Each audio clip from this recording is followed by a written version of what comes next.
warahmatullahi wabarakatuh.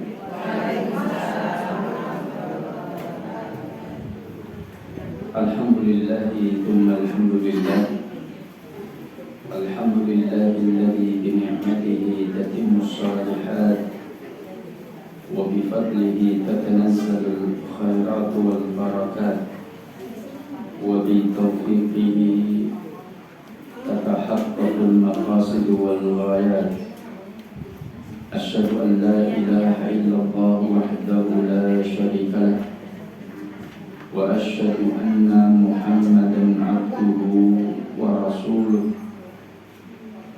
Allahumma salli wa sallim wa barik ala sayyidina wa habibina wa qurrati a'yunina Muhammadin wa ala alihi wa ashabihi wa man tabi'ahum bi ihsanin ila yaumiddin. Allahumma la sahla illa ma ja'altahu sahla wa anta taj'alul hazna idza syi'ta sahla. Ma'asyiral muslimin rahimani wa rahimakumullah. Alhamdulillah, pada kesempatan pagi hari ini Allah tabaraka wa ta'ala mengumpulkan kita di majelis ilmu, majelis yang insyaallah akan menjadikan kita mendapatkan banyak kebaikan-kebaikan di sisi Allah tabaraka wa ta'ala. Kita lanjutkan materi kita sampai sejauh mana? Sudah 2 kali itu materinya kan enggak bikin masalah langsung Ustaz. Apa ini? Iya, dulu menyerahkan tentang itu yang produktif itu. Zakat produktif. Dulu yang bulan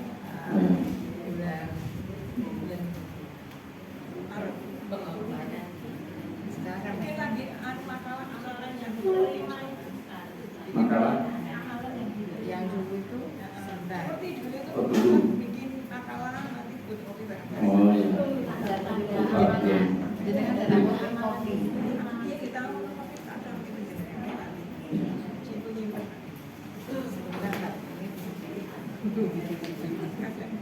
Bikin korban saya sudah konsultasi ya. Sudah disampaikan. Sudah kan? Ya. Tapi diulang lagi mengingat kita itu sebagai konsultan sama panitia itu kadang masih ragu, masih belum paham juga. Kulitnya mau dimanakan gitu kadang Iya. dapat bagiannya seberapa yang ikut yang Setuju Ibu? Bikin korban. Setuju? Setuju. ya harus setuju Sudah mulai istrinya Ustaz Abu Bakar Ba'asyir meninggal pada pukul 9.20 setengah 10 tadi. Makanya ini mungkin yang tahu banyak yang tidak hadir.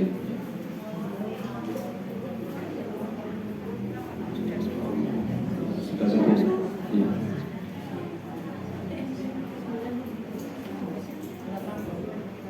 Ya, kita bahas tentang berkaitan dengan udhiyah atau penyembelihan hewan kurban. Allah tabaraka wa ta'ala menyebutkan di dalam Al-Quran surah Al-Kawthar, inna a'tainaka al-kawthar fasalli li rabbika wanhar inna syani'aka huwal abtar. Sesungguhnya aku telah memberikan kepada engkau Muhammad Al-Kawthar. Al-Kawthar itu artinya apa? Kenikmatan yang banyak. Dan salah satu kenikmatan yang banyak itu adalah haud Al-Kawthar, telaga Al-Kawthar. Maka dengan semua nikmat-nikmat itu Allah perintahkan apa? 2. Fasholli li rabbika wanhar. Maka tegakkan sholat dan berkorbanlah karena Allah. Allah mengingatkan kepada kita sholat yang dimaksud sholat apa? Para ulama jumhur mengatakan Muhammad gandengkan dengan wanhar. Maka tegakkanlah sholat Idul Adha, meskipun juga bisa ditarik semua sholat, tapi yang lebih khusus di sini adalah sholat Idul Adha, dan berkorbanlah semua engkau jalankan betul-betul li Rabbik, karena Allah Tabaraka wa Ta'ala. Karena kadang kurban itu pamer wedhus, kadang pamer sapi gede-gedean, kadang-kadang membanggakan di depan orang lain, senang ketika hewannya terbesar, terus dipuji banyak orang. Nah, ini Allah mengingatkan, jangan seperti itu, tetapi betul-betul berkorban itu karena Allah Taala. Kenapa? Karena pahala seseorang yang didapatkan itu sangat dipengaruhi oleh beberapa hal. Apa saja? Inilah letak maha besarnya Allah, maha adilnya Allah dalam memberikan pahala. Satu, dipengaruhi oleh kualitas keikhlasan seseorang. Itu yang pertama. Jadi kualitas keikhlasan seseorang itu berpengaruh terhadap nilai pahala yang akan didapatkan. Kalau dia itu terkontaminasi keikhlasan, maka nilainya menjadi kecil. Rubba amalun kabirun tusahhir an-niyah. Berapa banyak amalan besar yang menjadi kecil itu karena niat, dan berapa banyak amalan kecil menjadi besar nilainya di sisi Allah karena niat. Yang kedua apa? Ya, apakah amalan itu seberapa besar sesuai dengan sunnah? Semakin sesuai dengan sunnah, semakin besar pahala. Yang ketiga, keadaan orang yang melakukan amal tersebut itu berbeda. Orang yang sakit berinfak dengan orang yang sehat berinfak, mana pahala yang lebih besar? Sehat. Kenapa? Karena kalau sakit ada tendensi, paham? Aku yang, ya kan orang sakit itu kan apalagi terus mati kan, maka dia berinfak, baru mau berinfak. Tapi kalau dia itu lapang, longgar, sehat, ya apa dia itu sehat, itu maka berinfak. Sebenarnya orang sehat itu lupa akhirat kan? Banyak di antara begitu kan? Ingat mati kalau sedang sakit, tapi dia itu ingat tetap Allah, itu jauh lebih baik. Orang yang sedang lapang hartanya dengan sedang sempit, sama-sama berinfak, mana yang lebih utama? Sempit. Kenapa? Karena duitnya mepet tapi tetap mau berinfak. Maka keadaan orang yang beramal itu juga pengaruh. Yang keempat, betul ya, keempat, apa yang mempengaruhi amal kita, nilai pahala kita, yaitu keadaan seberapa besar manfaat dari amal yang kita berikan pada orang lain. Saya menjajaki orang yang kelaparan 3 hari, dengan saya jajaki teman saya duitnya ratusan juta, mana lebih besar pahala? Ya, secara hitung-hitungan keadaan yang tentu lebih bermanfaat yang kelaparan. Kan? Maka menolong orang yang kelaparan dengan menolong orang yang biasa-biasa tidak kelaparan tentu lebih besar faedahnya yang kelaparan. Yang kelima, apa yang kelima? Jumlah atau kuantitas itu juga punya pengaruh. Orang berinfak 50.000 dengan berinfak 5.000, mana besar pahalanya? 50.000 kan? Tetapi 50.000 itu bisa kalah dengan yang 5.000 kalau yang 5.000 itu dari duitnya 7.000, yang 50.000 dari duitnya 15 miliar. Paham? Maka lebih besar yang 5. Tapi secara kuantitas 50.000 dikalikan 700 kali lipat kan? 5.000 dikalikan 700 kali lipat. Tapi keadaan orang yang berinfak itu bisa menaikkan pahala yang 5.000 dibanding dengan yang 50.000. Jadi Allah itu maha adil dalam menilai seorang hamba. Maka jami'an gunakan Allah perintahkan fasholli li rabbika wanhar. Nah, dulu pelaksanaan penyembelihan hewan kurban itu oleh para ulama dijelaskan dalam hadis yang disampaikan oleh Ali bin Abi Thalib ketika ditanya, wahai Ali, dahulu engkau bersama Rasulullah itu kalau berkurban dan sholat Idul Adha engkau lakukan di mana? Maka jawab Ali, kami bersama Rasulullah, bersama Abu Bakar, Umar, Utsman itu melakukan sholat Idul Adha dan menyembelih hewan kurban itu di musola, yaitu tanah lapang. Nah, kami di musola, kemudian kami menyembelih pun di musola. Musola itu tanah lapang.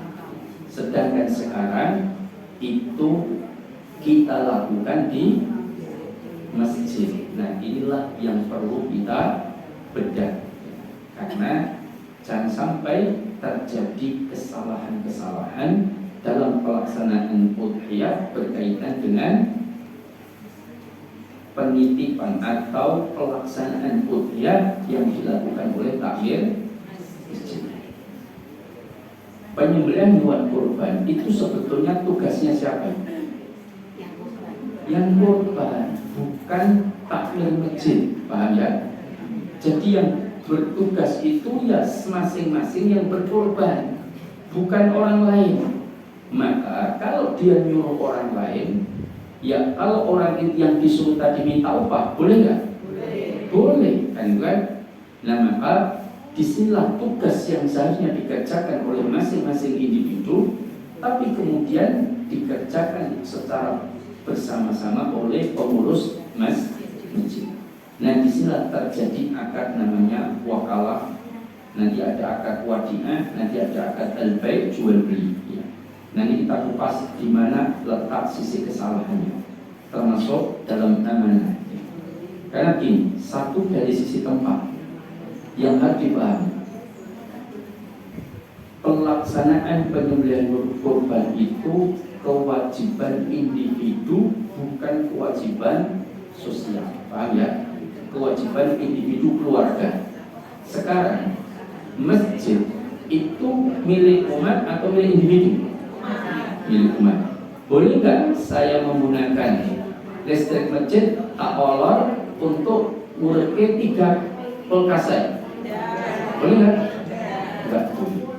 Maka sebagian ulama melihat kalau takmir masjid melaksanakan penyembelihan hewan kurban itu di masjid, pakai listrik masjid, pakai airnya masjid, maka hendaknya ada uang operasional yang digunakan untuk mengganti semua itu, Pak, agar tugas dan kewajiban yang seharusnya dilakukan oleh para shaykhul kurban itu tidak memanfaatkan fasilitas umat umum untuk kepentingan pribadi. Paham? Sampai sini? Itu sampai para ulama sebagian berpendapat demikian, dan saya lebih condong dengan pendapat ini. Makanya kalau misalkan operasional untuk domba, kambing 150, untuk sapi per orang 150, maka nanti kemudian yang 130 untuk operasional, yang 20.000 per orang untuk ganti air listrik. Dikalikan berapa jumlah yang berkorban, itu lebih baik daripada tidak diganti. Saya khawatir sebagian pendapat ulama mengatakan itu namanya menggunakan fasilitas umum umat untuk kepentingan pribadi. Kadang-kadang ada orang yang pergi ke masjid bawa motor listrik karo charger, akhirnya dicas nenggon parkiran itu loh. Saya lihat dengan mata kepala sendiri, dicolok, ini sepeda siapa listriknya? Punya jamaah Ustaz Dakwah, tolong. Kecuali beda kalau misalkan saya pengajian pakai laptop terus nyolok pakai masjid, itu karena memang digunakan untuk kemaslahatan kepentingan umum, karena saya sedang mengajar kajian. Itu beda dengan nggak ada kajian, nggak ada kepentingan dari diri saya, terus tahu-tahu saya mampir masjid terus nyolok laptop atau motor saya atau mobil saya colokkan ning jero masjid. Sing bayar kota infak umat, sing make pribadi. Dan itu nggak beda dengan jiko kota infak sama, Pak. Makanya kenapa? Kalau nah sekarang bagaimana jika sudah izin? Saya izin misalkan ya. Kalau dia izin, izinnya ke siapa? Kan? Ke takmir masjid. Memangnya itu punya takmir masjid kan juga enggak? Paham ya? Lebih baik dia mengganti. Saya nolok nanti tak cemplungi kota infak 2000 sebagai hasil colokan saya ini, kira-kira 2000 saya masukkan. Insya Allah aman. Paham ya? Beda misalkan keputusan dari takmir masjid, misalkan gedung wanita Islam kan milik umat umum kan, terus disampaikan tidak apa-apa kita berikan fasilitas bagi jamaah untuk nyolok. Nah itu beda perkaranya. Jadi sudah diberitahu tentang keputusan itu dimanfaatkan untuk bersama silakan. Atau dia wanita Islam menyediakan rumah untuk istirahat para musafir, plus listrik, plus makannya, siapapun datang silakan. Tidak masalah, memang tujuannya orang infak itu untuk menghidupi itu, paham? Tapi kalau masjid kan enggak, beda. Nah oleh karena itulah yang paling aman itu yang mengeluarkan biaya untuk mengganti kelistrikan dan air. Termasuk begini, Ustadz, bagaimana dengan uang kas masjid kita belikan peralatan pisau, bendu, telenan, plastik, macam-macam untuk korban? Saya termasuk yang tidak setuju, paham? Karena kepentingan semua itu, pisau macam itu digunakan untuk kepentingan sohibul korban saja, paham ya? Beda kalau peralatan itu memang untuk masjid, tapi suatu waktu masjid ada acara beli hewan untuk haflah pengajian, misalkan pakai template terus mencari pakai itu tidak ada masalah, paham? Tapi kan sohibul korban itu tugasnya sohibul korban. Maka sebagian ulama menganjurkan, kecuali begini, takmir masjid memang sudah woro-woro ke jamaah kita ingin punya peralatan digunakan untuk membantu para pengkorban. Siapa yang mau berinfak? Nah, mereka infak itu sadar digunakan untuk beli peralatan. Itu tidak ada masalah, paham? Jadi misalkan ya, takmir masjid mengkoordinir seluruh jamaah. Mari kita berinfak untuk membeli peralatan hewan korban untuk masjid. Semua setuju, tahu fungsinya untuk apa, nggak ada masalah. Tapi kalau tahu-tahu ngambil kotak kas masjid, yang orang infak itu untuk masjid, tapi diambil kotak kas infak masjidnya untuk beli peralatan itu, saya tidak setuju, ya. Paham? Nah, karena khawatir menggunakan untuk kepentingan para sohibul korban. Wallahu ta'ala. Meskipun ini agak tipis beda-bedanya dan ikhtilaf di kalangan para ulama, tapi lebih condong menghindari. Itu berkaitan dengan tempat. Karena kalau dulu kan masing-masing individu di rumah mereka masing-masing, di lapangan kan, cuma sekarang ditarik ke masjid. Kemudian yang kedua berkaitan dengan akad wakalah. Tadi berkaitan dengan tempat penggunaan fasilitas umum. Yang kedua berkaitan dengan akad wakalah, yaitu perwakilan, di mana ketika para takmir masjid berani untuk mengambil alih tugasnya para sohibul korban, berarti dia harus tahu tentang ilmu udhiyah, penyembelihan hewan korban. Dia harus paham dari sejak pemilihan hewan, dari sejak penyembelihan sampai penanganan bagian dari hewan korban. Itu dia harus paham. Jangan sampai terjadi kesalahan yang akhirnya menyebabkan tidak sahnya hewan korban. Itu tanggung jawabnya takmir masjid besok ya. Kalau di dunia insya Allah nggak ada yang protes, ya tidak? Karena nggak ada yang tahu kan sah atau tidak. Maka oleh karena itulah ini yang menjadi masalah. Contoh misalkan, saya pernah dapati takmir masjid di Solo ini sudah 5 kali berjalan. Karena saya tanyakan, ini sudah berjalan berapa tahun? 5 tahun Ustaz. Di mana korban sapi tapi yang dilakukan itu perserikatannya lebih dari 7 orang. Sah atau tidak? Itu terjadi. Apa? Ada satu masjid lah di daerah, ada yang musuhan, saya sebutkan aja. Itu waktu saya ngisi di sana, dia cerita, Ustaz, isi masjid kita baru pada saya itu 6 tahun yang lalu. Dia sampaikan, kita sudah berkorban 5 tahun ini Ustaz, dan kita korbannya sampai ekor sapi dan beberapa kambing. Tadinya ngajak masyarakat itu susah, ternyata hanya dapat 6. Alhamdulillah ada TK di samping masjid yang mau iuran. Akhirnya 6 orang plus guru-guru TK dan anak-anak TK. Berarti ada berapa orang? Banyak orang, Pak. Kecuali guru-guru TK dan anak-anak TK iuran dihadiahkan untuk kepala sekolah, terus yang ikut korban itu kepala sekolah, itu tidak apa-apa. Ini kesenangan kepala sekolah ya. Ya kalau mereka mau begitu ya tidak masalah. Daripada mereka merasa korban masing.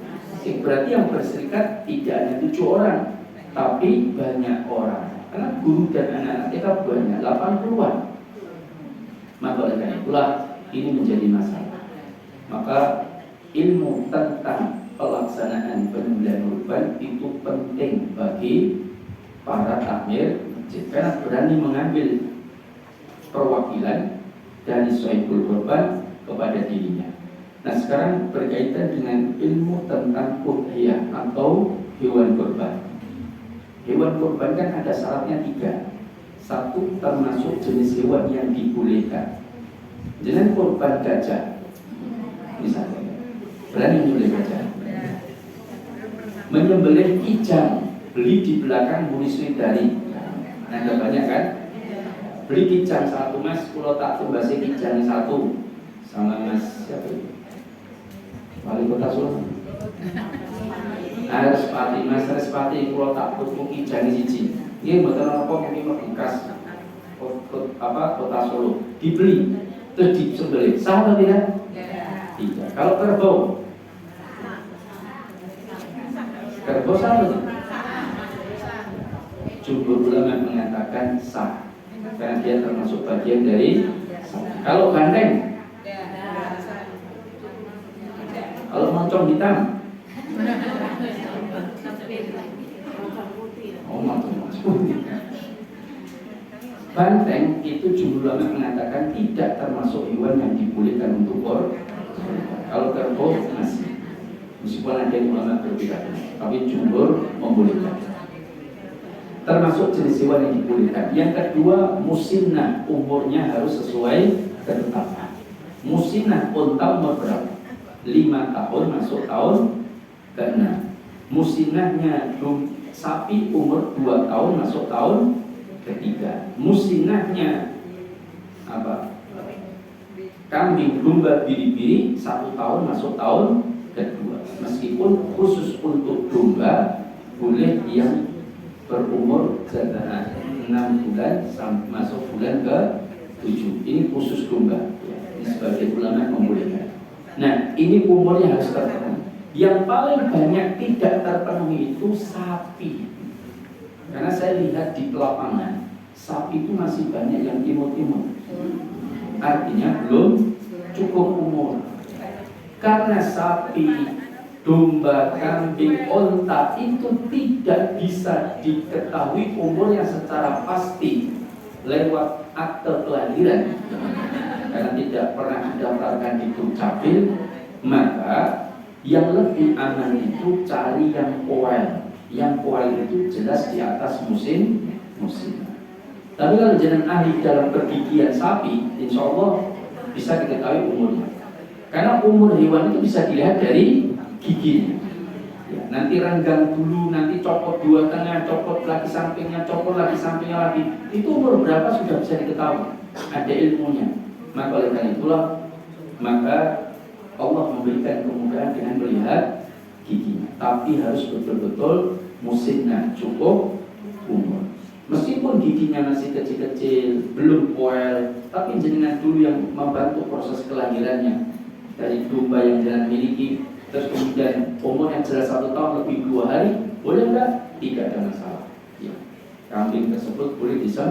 meskipun belum kuat, asalkan sudah musnah. Yang ketiga, syarat hewan yang dikurbankan harus diketahui oleh panitia adalah bebas dari cacat. Ada 4 cacat yang tidak dibolehkan untuk dikurbankan. 1, buta yang jelas butanya, pincang yang jelas pincangnya, sakit yang jelas sakitnya, dan kurus kering tidak ada dagingnya.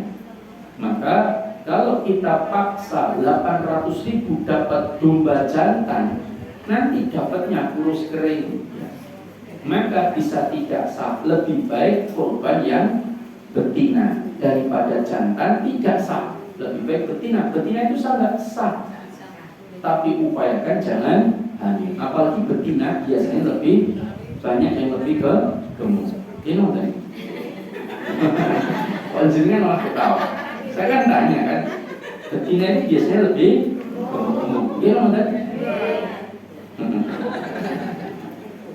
Nah, kalau ayam iya. Kalau sapi, oh nggak tahu. Nah, kata orang biasanya lebih gemuk. Nah, hewan betina yang dikorbankan tapi diupayakan jangan sampai hamil.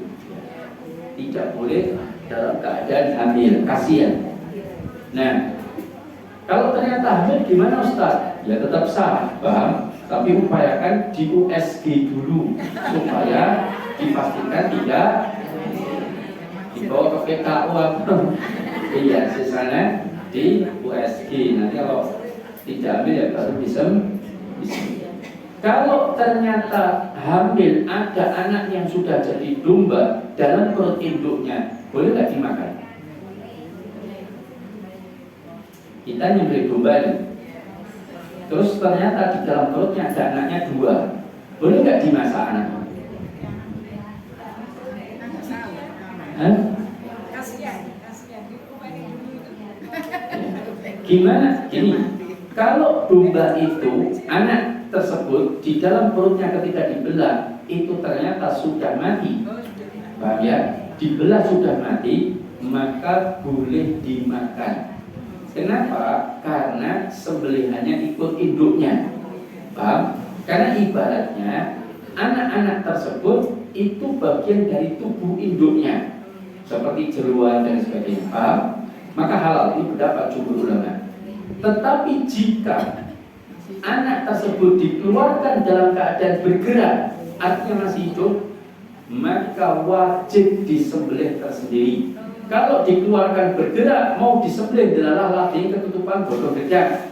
Gula ini kangelan ketelisun, keburu mati, haram untuk dimakan, paham? Karena dia menjadi bangkai. Kenapa? Karena dia sudah sempat terlahirkan, sudah berpisah dari tubuh induknya dalam keadaan hidup, maka tidak boleh dimakan kecuali disembelih terlebih dahulu. Karena nanti juga dia sudah bangkai, tidak boleh dimakan. Apakah korbannya sah? Insya Allah tetap sah. Tetapi kalau hewan itu ternyata dikeluarkan langsung jerantang bergerak dan hidup, tetap wajib disembelih, tidak boleh dipelihara. Karena ini hewan kurban, paham? Dia bagian dari yang dikorbankan. Maka ini ada kejadian, ini kisahnya. Jadi ada ibu-ibu itu tanya kepada saya, nggak tahu ibunya di sini atau enggak, saya lupa.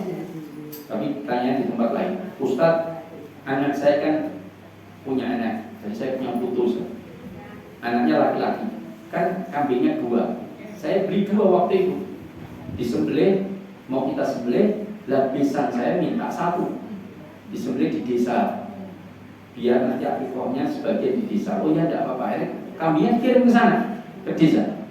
Terus yang 1 disembelih di sini, dimasak terus dibagikan. Setelah selesai dimasak, nah 4 tahun kemudian, 3 ke 4 tahun kemudian, pas kesana dilalah ke belakang rumah, kan biasanya cuma di depan tok, itu ke belakang rumah, nonton pedusnya jauh deh. Jadi 4 tahun yang lalu saya disembelih, jadi aku ternyata dipelihara sama besan saya, Ustaz. Lah kok belum dibelah pripun, Bu? Mana tinggal lanangan sih. Lah ini bagaimana hukumnya Ustaz akikah anak saya? Insyaallah tetap sah. Karena meskipun laki-laki sebetulnya satu kalau memang kemampuannya satu itu sudah cukup. Kalau kemampuannya itu, kalau tapi dianjurkan 2, tapi kalau cuma 1 ya masih tidak masalah. Tinggal yang satu tadi yang belum sembelih segera minta disembelih dan dimasak dan dibagikan. Meskipun membagi mentah juga ada yang membolehkan, tapi lebih dianjurkan oleh sebagian ulama dimasak, diberikan dalam keadaan matang. Tapi kalau korban itu lebih dianjurkan mentah, ya, bukan dimasak. Makanya ketika ada Sohibul Korban mengatakan wes produsku dibelah dhisik dimasak sik dan saya lebih condong tidak menganjurkan, tapi paling tidak hanya sebagian saja, paham ya? Jangan seluruhnya, supaya ada sebagian mentah yang dibagikan. Wallahu ta'ala. Nah, ini tentang kecuali dibagikan, diberikan ke orangnya, terus orangnya dimasak dia, tidak masalah. Atau nunut masak tidak ada masalah, tidak ada masalah. Nah, ini tentang syarat sahnya hewan kurban yang harus dibahas. Adapun tanduknya patah, torpedonya cuma 1 sangler namanya, kemudian buntutnya nggak ada karena dulu ketika dipelihara yang punya sudah dipotong untuk sop, dibikin sop. Kemudian telinganya sobek misalkan. Nah, seperti ini sebagian pendapat ulama mengatakan tetap sah tapi tidak sempurna digunakan untuk kurban. Karena yang sepakat ulama tidak sah itu 4 cacat yang tadi saya sebutkan. Sedangkan selain itu sebagian menyatakan makruh, sebagian mengatakan tetap tidak sah.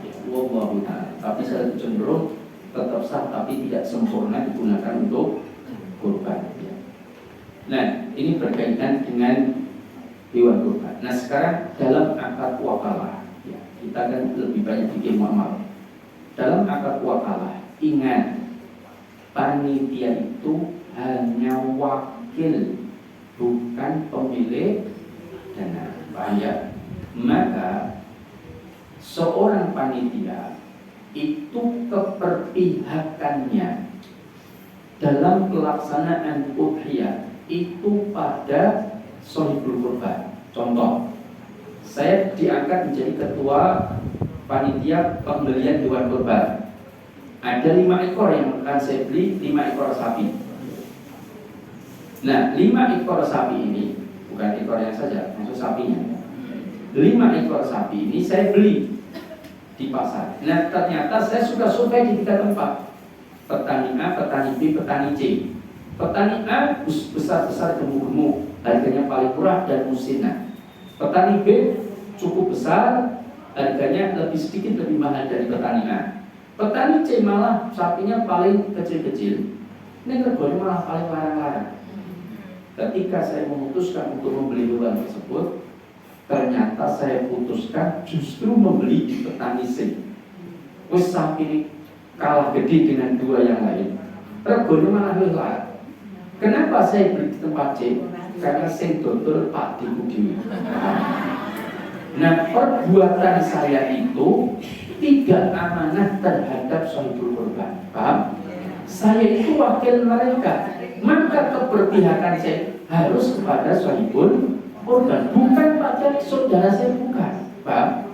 Itu harus dipahami. Jangan pakai siapa? Kok malah bantu orang lain? Wis Pak D, tenang mau Pak D, sapi di sana saya ngelelek mantoknya kalau tunggukan.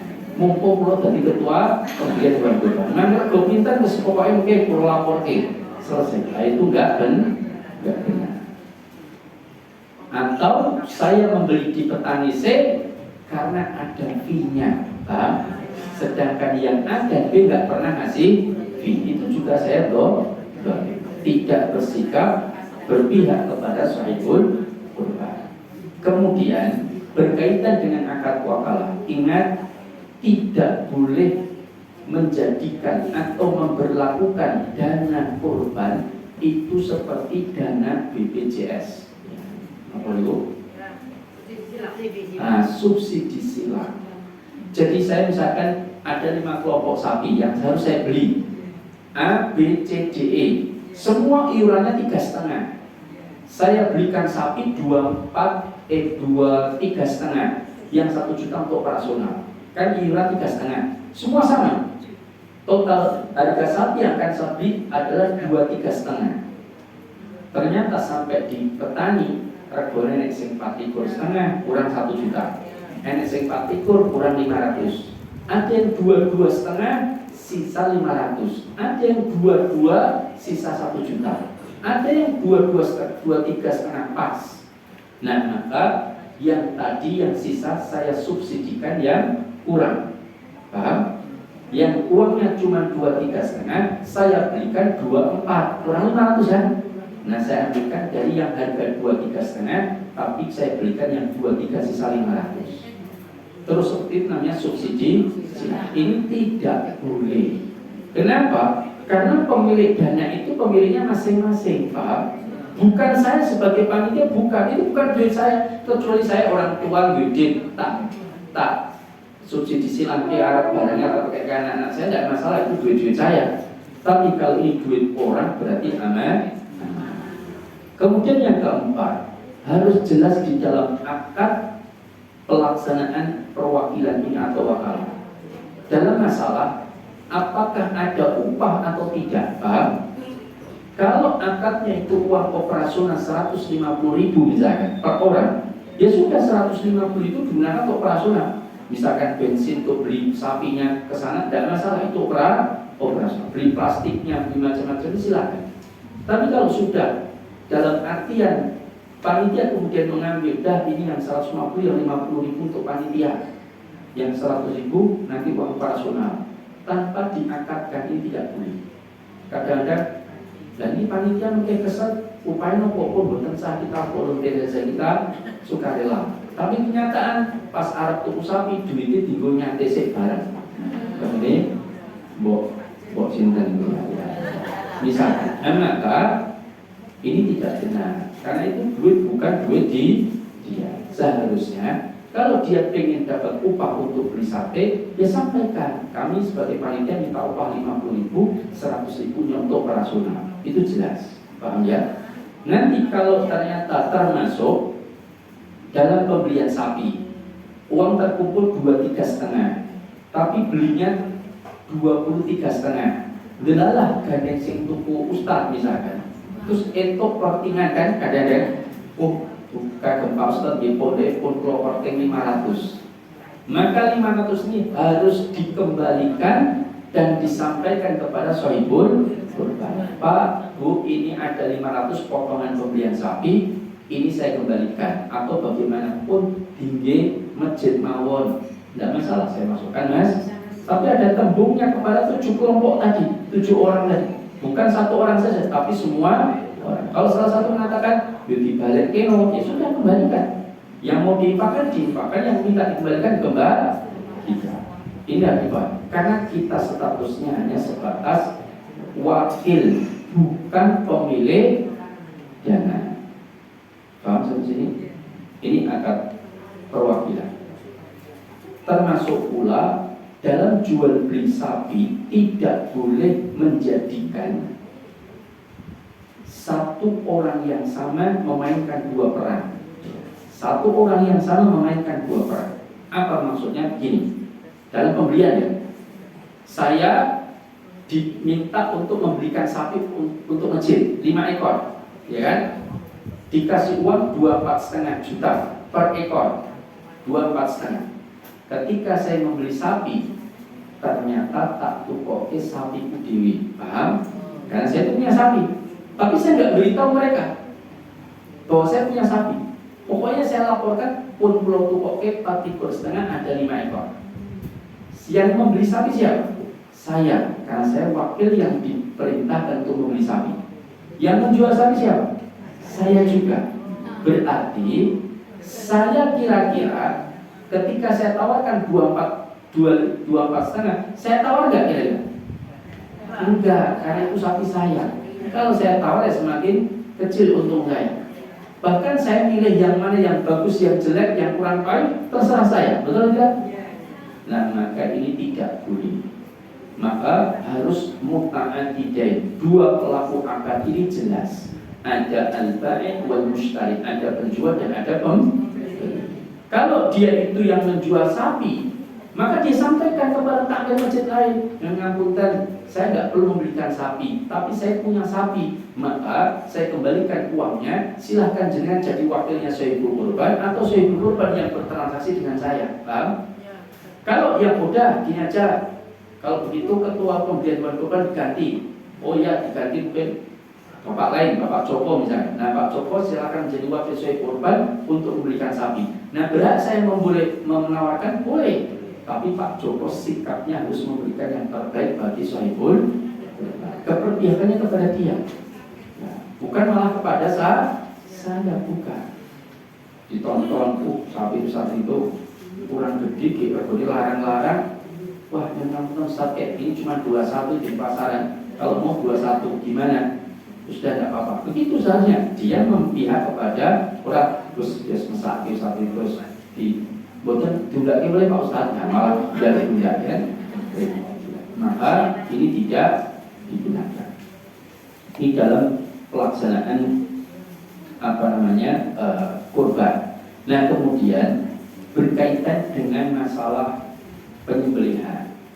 Dalam penyembelihan pun panitia harus betul-betul memahami bagaimana cara menyembelih yang benar dan sesuai syariat. Ada perkara-perkara yang wajib dilakukan dan tidak boleh ditinggalkan. Apa contohnya? Ketika menyembelih harus membaca bismillah. Sembelihan yang tidak mengucapkan bismillah, maka sembelihan itu haram. Paham? Suami jenengan beli mentok di pasar Gawo, terus sampai rumah disembelih, sudah dibubut, sudah dipotong-potong, mau dimasak baru kelingan, belum mengucapkan bismillah. Halal apa haram? Halal apa haram? Nah, maka jenengan mengatakan haram kan? Nah, tetapi saran saya tetaplah dimasak, paham? Tapi jangan dimakan, karena oleh jenengan tetap dimasak. Setelah nanti jadi, kalau bisa opor, kalau bisa jangan pakai lombok. Nanti kalau sudah jadi, kirimkan ke rumah saya.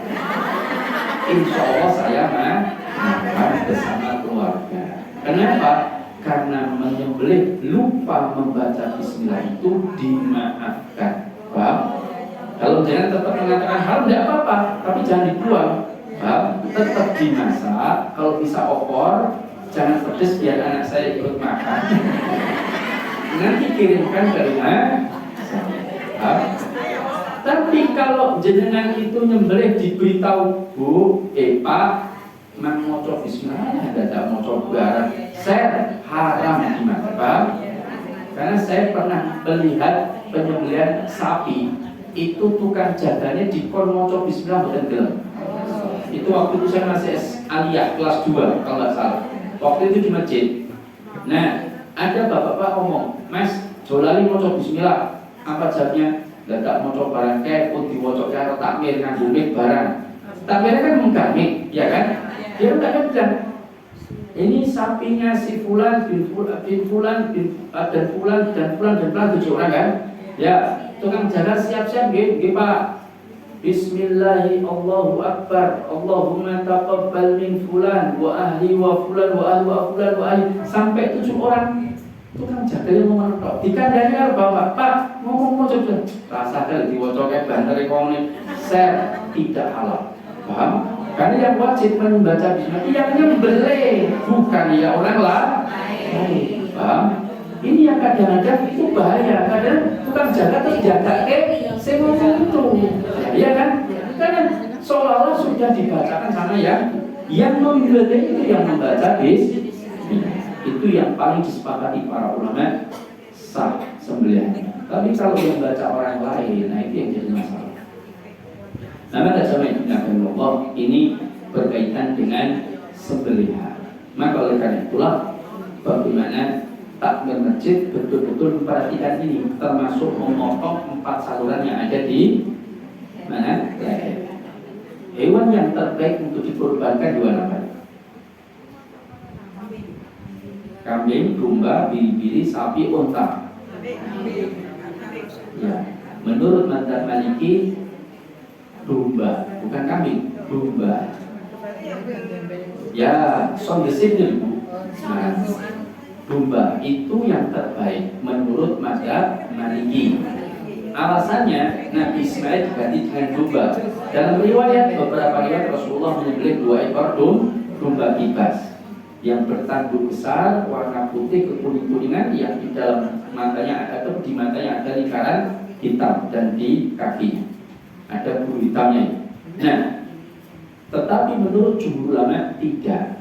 Menurut jumhur ulama, hewan terbaik untuk dikurbankan itu unta untuk 1 orang saja dan keluarganya. 2 sapi untuk 1 orang dan keluarganya. 3 baru kambing, domba tentunya hanya untuk 1 orang dan keluarganya. Yang keempat, unta untuk berserikat maksimal 7 orang, sebagian pendapat 10 orang dan keluarganya masing-masing. Yang kelima, baru sapi untuk berserikat maksimal 7 orang atau 7 keluarga. Maka itu urutannya. Ini menurut jumhur ulama ya. Kenapa? Karena banyak riwayat disebutkan. 1, jelas harganya lebih mahal unta, kan itu kan? Pengorbanannya lebih besar. 2, unta itu hewan kebanggaan orang Arab zaman dahulu. Dia dijuluki Safinatus Sohra, yaitu kapal padang pasir. Bahkan sampai kencingnya unta itu dulu banyak dimanfaatkan. Salah satunya untuk minyak rambut agar rambutnya pirang. Jadi kalau jenengan pengen rambutnya pirang kaya wong bule, alamiah boten sangat kemakaresu, murah meriah dan awet, itu pakai kencing unta. Nah, minyak itu tiap hari, insya Allah betul gitu. Jangan salah lihat. Loh, apakah kencing unta itu najis, Ustaz? Banyak pendapat para ulama tidak. Karena kencing unta itu boleh dijadikan obat. Padahal tidak ada obat dari yang najis. Ini pendapat banyak ulama Hanafilah. Iya. Kalau itu najis, Rasulullah tentu tidak boleh menjadikan sebagai obat. Jadi susu unta 1 gelas begini ditambah beberapa sendok kencing unta itu mujarab untuk obat, terutama paru-paru kalau nggak salah. Iya. Lah terus boleh kencing unta tak mesti juruk ngeten. Jangan modal botolnya mungkin minta sama penjaganya, Pak, mungkin mas tadain kalau buang kencing. Nah, nanti di rumah diminyaki rambutnya, insya Allah 3 pekan nanti suaminya akan mengatakan bujuku wong bule, kan? Karena rambutnya dan dengan dia. Nah, itu kencing unta. Nah, meskipun dalam mazhab Syafi'i mengatakan semua kencing hewan, kotoran hewan itu najis, tapi dalam mazhab sebagian Maliki, Hambali itu tidak najis dari kotoran kencing hewan yang halal dagingnya dimakan. Tapi kalau dagingnya haram dimakan, itu semuanya najis. Konsekuensinya, kalau jenengan mengambil pendapat mazhab Syafi'i itu najis, maka konsekuensinya jenengan tidak boleh beli Japanese coco chip untuk tanaman. Apa itu? Japanese coco chip, serindel. Itu tidak boleh jenengan beli karena itu najis. Tidak boleh diperjualbelikan barang najis. Itu dalam mazhab Syafi'i tidak boleh. Tapi dalam mazhab Hambali boleh karena dia tidak termasuk benda najis. Dia kotor iya, tapi dari kotoran hewan yang dagingnya halal dimakan, maka kotorannya tidak najis. Maka menjualbelikannya tidak mengapa. Makanya jangan kalau mazhabnya Syafi'i, kalau mau beli kotoran serindel, titip sama Ustaz Imad yang mazhabnya Hambali. Jadi tak sampaikan Ustaz Imad. Sudah pernah ngajar di sini Ustaz Imad? Oh, belum pernah. Ya. Itu yang tadi ngajar Quran, itu muridnya Ustaz Imad, muridnya. Dulu mau saya jadikan ustazah di pondok kami, malah dicukup Mas Pur. Nah, jamaah dimuliakan Allah, ini tentang kurban. Yang terakhir berkaitan dengan sembelihan atau distribusi hewan kurban. Apakah dagingnya boleh diberikan kepada non muslim? Boleh, tapi dengannya syiar Islam untuk dakwah masih dibolehkan. Yang kedua, umat Islam sudah terpenuhi, kan itu kan, jangan didahulukan mereka dan meninggalkan umat Islam. Yang kedua, tidak boleh menjadikan bagian dari hewan kurban untuk dijual, termasuk tali kekangnya, Pak. Misalkan ya, nyembelih unta, dalam enten pelananya, terus pelananya kan mahal itu, dijual nggak boleh. Bagian manapun dari hewan itu, sampai para ulama menunjukkan tali kekangnya, talinya nggak boleh dijual. Nah, bolehnya dikasihkan ke orang nggak apa-apa. Perkara orang itu nanti menjual itu urusan lain, paham? Yang penting sohibul korban atau panitia tidak menjual bagian dari hewan korban atau tidak menjadikannya sebagai upah. Misal kita panggil tukang jagal, Mas berapa jagal sapi kami? 700. Terus kita tawar, petang terus wae iwan Islam remeh duit misalnya ya, petang terus misalnya. Pasnya pasi misalnya. Petang terus gimana? Terus wah, mboten saged wis ngene wae, petang terus mengke kulit kepala kaki mampet. Wis nggih mboten mboten napa, enggak boleh. Berarti kepala kulit kaki dijual dengan harga 300. Tapi kalau jenengan bilang berapa biayanya? 700, oke tak bayar. Duitnya wanita Islam bukan, misalnya ya, dibayar 700. Adalah kulit kepala kaki ditawar ke ibu-ibu macam dalam. Wah, mboten budak diwimpun kakean dadak fungsi kepala bareng. Kalau cucuk karo mangane karo mejeli balung. Akhirnya dikasihkan tukang jaga, Mas gelem ora kulit kepala kaki purun Bu siap. Mang betok boleh enggak? Boleh. Karena bukan sebagai upah. Termasuk sohibul korban atau panitia yang diamanatkan oleh sohibul korban untuk memberi hadiah kepada siapapun tidak ada masalah. Tapi kalau itu sebagai upah tidak boleh. Kadang-kadang yang susah itu garda elit, ya, pasukan khusus yang orang tahu ngaji. Ora tau ngaji, ning masjid ora tau, ning wayah korban teko nggo latih. Enten ora? Lah iki susah diatur kadang-kadang. Mintanya upahnya daging. Aku melu wis ewak rilis-rilis kan esuk mulu tekan awal aku ditambah sekilo, ide-ide upahku. Ah itu enggak boleh. Nah, kadang-kadang yang Nabi kayak jikuk dhewe. Iya, betul. Sampai mohon maaf ya. Ada satu masjid di kota Solo ini, Solo Bajol, antara Solo Bajol dan Solo saya sebutkan. Itu panitianya, ketuanya ngomong ke saya, kami kan masjid, kami besar-besar, tapi dekat dengan kampung, mohon maaf, secara ekonomi itu ekonominya bawah.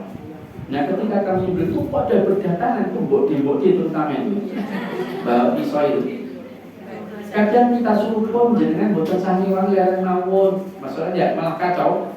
Tapi ternyata betul apa ya Bu, nyadai daging kabeh tuh iris-iris. Nah ketika sudah disembelih Ustaz, saya timbang hasil potongan dagingnya, saya timbang ke sendiri, saya kasihkan panitia sama garda elit tadi. Kemudian setelah semuanya selesai, setelah dibungkusi saya timbang lagi Ustaz. Tahun kemarin kelong sudah kilo. Bayangkan itu saya sampai Iran. Yang ada lagi jiko lepuk kita, terus saya tak boleh saya tak kolam balik meneh kan tadi. Lah itu jadi masalah. Makanya panitia di sini harus tampil untuk mengkondusifkan, mengamankan mereka. Yang bantu boleh tapi diperingatkan tidak boleh ngambil sendiri. Ustaz, boleh nggak sohibul kurban minta jatah 2/3 atau setengah dari hewan kurban? Boleh nggak? Boleh nggak? Sohibul kurban minta jatah 2/3 dari hewan kurban. Boleh nggak? Jatahnya berapa? Saya tanya, hewan kurban itu milik siapa? Sohibul kurban ya boleh. Boleh. Nah begini, kita harus paham, karena ini sering terjadi kesalahan. Ada seorang ibu-ibu sudah dikasih 1/3 sampai 1 arti sama jeruan sedikit, terus dia minta buntut sama kepala. Disini kan taknya kecil. Bu jatai pun semua kan pakai haram dengan doa ini nggak benar, paham? Hewan itu miliknya sohibul kurban, paham? maka dia mau minta setengah, minta 2/3, itu haknya sahibul korban. Kan bisa jadi dia minta 2/3, yang sepertiga mau dimakan, yang sepertiga mau dikasihkan adiknya yang fakir miskin, ditempatkan, itu terserah dia, paham? Tapi kalau satu sendirian, Ya. ya. Kalau misalnya satu sendirian mau apa? Bertujuh kan harus berhubungan. Oh ya, kalau bertujuh, dia hanya bisa maksimal ngambil 1/7-nya saja. Paham? Misal ya, saya bilang ke masjid, kebetulan ada sapi kurang 1 orang. Saya bilang, saya mau kurbannya itu di Pracimantoro, enggak di sini, enggak apa-apa bu, minum lagi mungkin jajan-jajan tinggal gini. Saya mau, tapi bagian saya 1/7, enggak, bukan 1/3 dari 1/7, paham? Tapi semua bagian saya mau saya ambil semua, mau saya kirim ke Pracimantoro. Oh iya, enggak apa-apa, itu enggak masalah, paham? Berarti kan saya ambil semuanya, 100% hak saya, 1/7 itu. Enggak ada masalah, karena saya ingin menyumbangkan ke Rancucan. Enggak boleh Pak Ustadz, jenengan jatahnya 1/3 dari 1/7. Ya enggak benar kalau itu sapi saya itu ya. Ya terserah saya mau bagikan ke siapa. Cuman misalkan, saya mau setor kambing, berapa biaya upahnya? 150.000 Ustadz, oke. Tapi saya mau untuk masjid, lewat masjid baginya cuma 1/3 saja. Yang 2/3 mau saya ambil, 1/3 untuk saya, yang 1/3 mau saya kasihkan Pak Lek saya di Mojosongo misalnya. Boleh kan? Boleh, paham? Terus saya bilang, saya pengen buntut ya. Ya terserah dia, tidak apa-apa, kasihkan saja. Lah kok rai itu kan aneh, paham? Nah ini panitianya berarti nggak paham. Makanya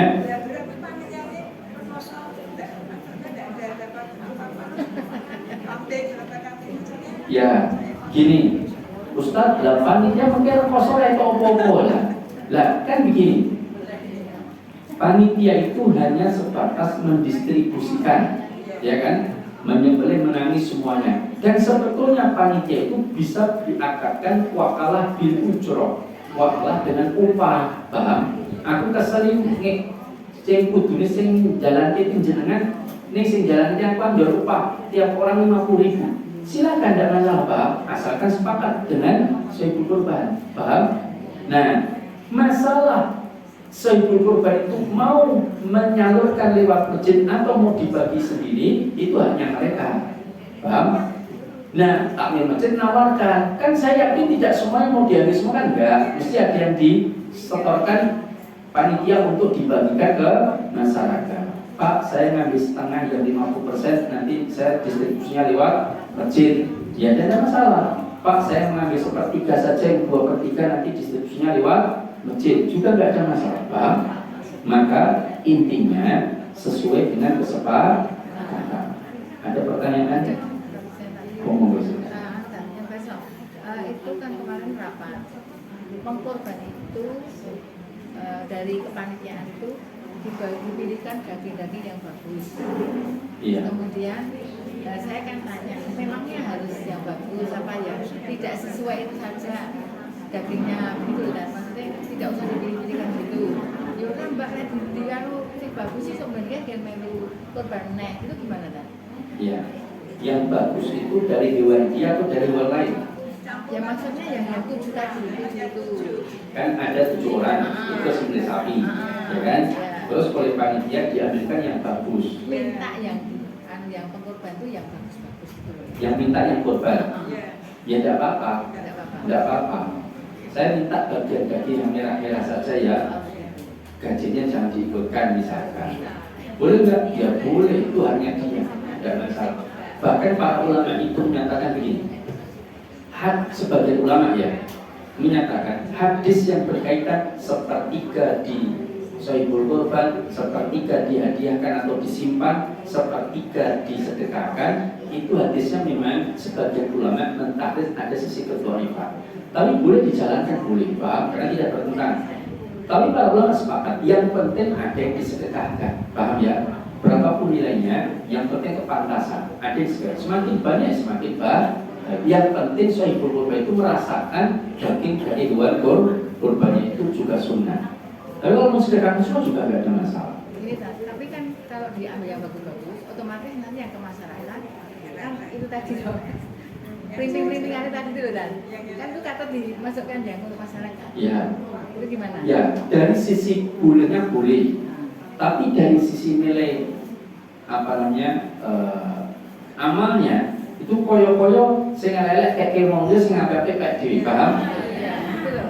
Nah, dari sisi kualitas nilai pahala tentu berbeda. Tapi kalau dari sisi bolehnya boleh, nggak masalah, paham? Kan yang bagus, tadi kan juga tidak semua bagus diambil sedia semua kan kayaknya enggak. Ya memang ya kan bagus semua gitu loh. Enggak, maksudnya kan dari sapi tadi, kan saya jatahnya dikasih 4 kilo, 4 kilo misalkan, terus diambilkan yang bagus-bagus. Apa yang bagus itu habis semua kan enggak? Pasti ada yang bagus lain kan, itu insya Allah nggak ada masalah. Ya, boleh, tidak mengapa. Satu lagi Ustaz, di saya itu dekat saya bukan guru saya. Itu untuk siar katanya ada orang Kristen yang dari Kristen orang Muslim. Terus ada yang nggak pernah sholat, nggak pernah apa, tapi waktu hari itu dipanggil ruangan itu katanya biar siar itu Ya, bagaimana kalau kita meminta orang non-muslim untuk ikut rewangan ini tidak tepat? Masa urusan agama kita, nah ya, masa urusan agama kita minta tolong mereka, kan nggak mungkin. Tapi kalau kita syiar, itu kita memberi mereka nggak ada masalah. Tapi kalau mereka nggak disuruh tapi datang sendiri terus membawa melu ya terserah kan ya. Tapi jangan diminta ayo datang Pak, jangan. Kita itu ini urusan ibadah, paham? Makanya tidak perlu meminta mereka. Tapi kalau tahu mereka datang lihat atau kadang bucai blondok, terus kan itu terserah kan ya. Yang penting mereka tidak ikut memilih. Tidak perlu non-muslim. Ya, tapi jangan diundang khusus untuk bantu kita. Monggo.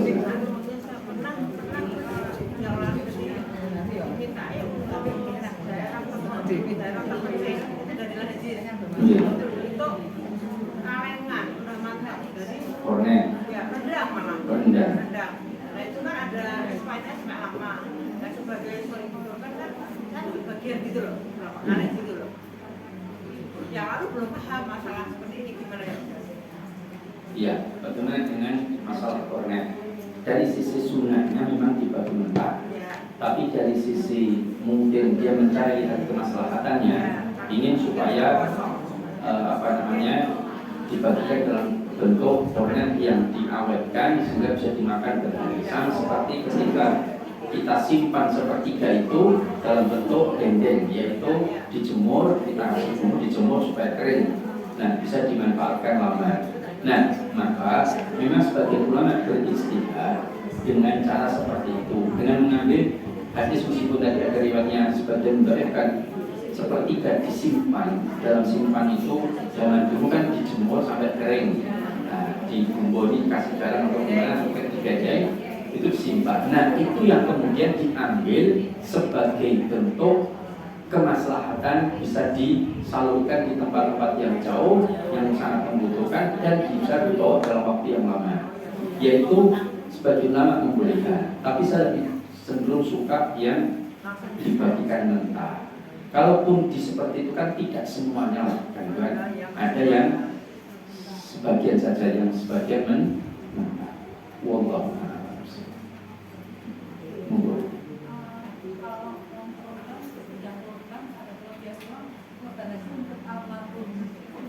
Ya, bagaimana korban sudah kelebihan kemudian korban lagi untuk almarhum. Nah, memang ada istilah dalam para ulama, apakah boleh berkorban atas nama orang yang sudah meninggal. Amalan yang sepakati sampai untuk orang yang sudah meninggal kan 3, kata para ulama. 1, sedekah untuk yang meninggal atas nama meninggal, jelas sampai ulama 4 mazhab sepakat. 2, doa itu juga bermanfaat bagi mereka. Yang 3 yaitu badal haji dan umroh. Adapun selain 3 ini seperti baca Quran, diniatkan dihadiahkan ke orang meninggal, itu ikhtilaf dalam para ulama. Kalau Imam Syafi'i mengatakan tidak sampai, hanya 3 amalan ini kata Imam Syafi'i. Tapi kalau kata Ibnu Qayyim al-Jauziyah, muridnya Imam Ibnu Taimiyah, mengatakan sampai selama diniatkan ikhlas karena Allah. Nah, adapun korban sebetulnya adalah amalan yang diperintahkan bagi mereka yang punya kemampuan dari orang yang hidup. Maka tidak ada riwayat Rasulullah pernah berkorban untuk Khadijah atas nama Khadijah, berkorban atas nama putri-putri beliau selain Fatimah yang meninggal dulu dari Nabi. Itu tidak pernah. Begitu pula para sahabat, sehingga pendapat yang kuat cukuplah ketika kita menyembelih hewan kurban. Jadi mau menyembelih satu, mau menyembelih dua, menyembelih tiga, tidak ada masalah. Tapi di atas namakan yang berkorban dan keluarganya. Di dalam keluarga itulah diniatkan termasuk yang sudah meninggal. Itu tidak apa-apa. Kalau pengen kuat lagi, nanti setelah disembelih, daging-daging itu kan misalkan jangan ambil sepertiga atau setengah, nah sebagian lagi disedekahkan atas nama orang yang meninggal. Itu tidak ada masalah. Itu jelas sampai kalau disedekahkan atas nama orang. Tapi kalau sembelihan untuk anak itu saya tidak begitu merekomendasikan. Tapi saya tetap menghormati mereka yang punya pendapat itu, yang monggo ya. Kalau ternyata ada kirim modus atas nama Allah, ya saya sembelih. Ya, tapi secara keyakinan saya meyakini tidak perlu sampai seperti cukuplah atas nama orang yang hidup dan disebutkan keluarganya. Bismillahirrahmanirrahim. Allahumma taqabbal minni wa ahli. Dalam saya menyebut wa ahli, keluarga itu termasuk misalkan kayak saya, istri saya sudah 2 kali, maka insyaallah dapat pahalanya kita. Wallahu a'lam. Monggo terakhir.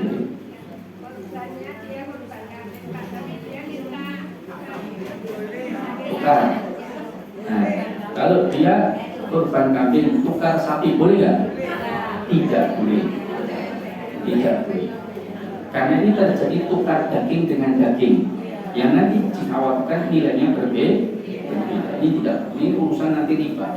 Tetapi dia boleh begini misalnya, mohon maaf ya saya kurban kambing tapi saya tidak suka kambing, saya tidak usah aja untuk kambing. Nah di sini panitia harus cerdas, paham? Nah ketika ngasih dia hadiah kepada dia dari hewan-hewan kurban di masjid, ya kasihlah yang sapi yang banyak kan itu kan, karena dia nggak mau kambing. Jadi kurban nggak perlu minta, lo tak tuker enggak, tapi saya kambingnya enggak. Tapi kalau nanti setiap warga dapat jatah sapi, pulau turunin sapi. Nah di sana panitia ya cerdas-cerdasnya panitia kan gitu kan. Nah ketika ngasih dia sapi ya mungkin ya, silakan ya masalah. Cukup kayaknya demikian dari saya, mudah-mudahan bermanfaat. Sudah jam 11:04. Aqulu qouli hadza wa astaghfirullah li wa lakum innahu huwal ghafurur rahim. Subhanakallahumma wa bihamdika asyhadu an la ilaha illa anta astaghfiruka wa atubu ilaik. Assalamualaikum warahmatullahi